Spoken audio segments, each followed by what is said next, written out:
And sometimes Shaykh Muhyi, sometimes he used to be a bit cheeky with his teacher. Not in a bad way, but in a good way.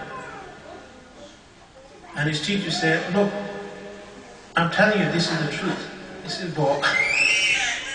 And one day, Sayyidina Khidr came, and they said, in Arabi, what your teacher, Shaykh Al-Uryani, says is true, listen to him. So Shaykh Al-Uryani said to Shaykh Muhyi, they said, do you want me to call Khidr every time we have a disagreement, or are you going to believe after this?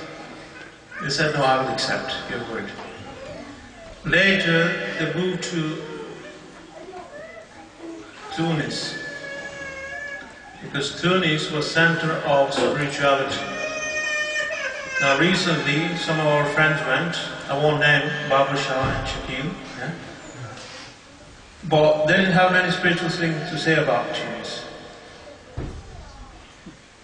But that's their state and not the state of Tunis, So this place is very spiritual, very, very spiritual place. And one great master, Shaykh Abul Madian Gauth, he was linked with this area, although he has passed away, but Shaykh Muhyi was a great lover of this Shaykh and sought to find his deputies. And he met some of his deputies there, and he benefited from it, he learned from it.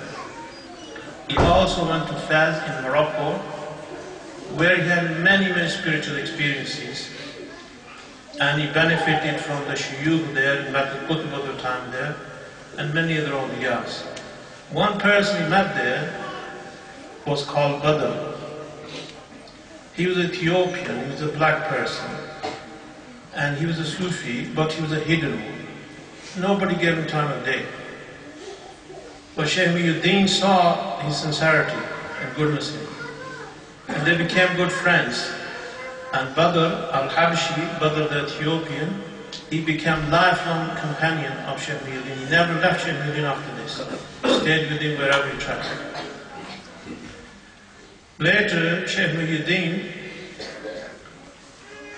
they continued their journey through the Middle East and then visited Medina Sharif, then finally Makkah Sharif. And he was in Makkah Sharif that he finally got married. This is when he's in his 30s. Before that, he never felt any attraction toward women. But at this point, Allah gave him the hidayah that Rasulullah sallallahu alaihi wasallam, this is one of the noble sunnahs. So up to this point, they had never seen any kind of physical attraction toward women. But at this time, Allah gave a love for women and married a lady called Fatima, who was from the noble family, the person who was the ruler of Makkah Sharif. She was his daughter. They married her and they stayed in Makkah Sharif for a few years. They had a few sons. Sometime later, they traveled to Turkey and they spent a lot of time in Konya and those areas. And final part of their life was spent in Damascus. And this is where they passed away in their 70s, in 1240. And they were buried in a basement, and a few years back we went to visit them. 3 amigos from Berry, Mullah and Amir and myself.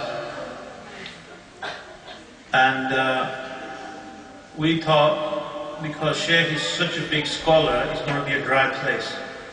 So you're not going to connect with them, you're not going to feel anything, you're not going to, because they're so high, the message is so deep.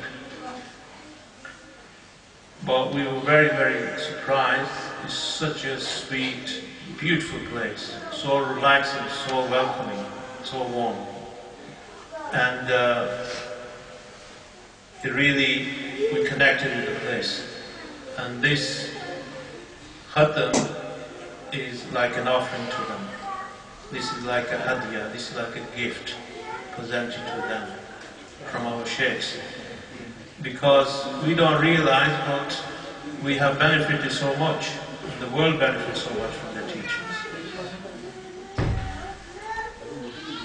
they give an example of the divine mercy. They said, when does it start and when does it end? For everything there is a beginning and there is an end. So when does divine mercy begin? They said that divine mercy is Allah's act. It has no beginning. Allah has always been merciful. Everything He creates is out of mercy. Everything He does is mercy. And then they refer to the Holy Quran and they said, Allah Ta'ala says, Rahmati wasiyat kulli shay, that my mercy encompasses everything. And Shaykh Muhyi explained, there is nothing in the creation, no human being, no plant, no animal, nothing which is not encompassed by Allah's mercy. And they said, when you start being merciful, compassionate toward Allah's creation, He grants you more mercy.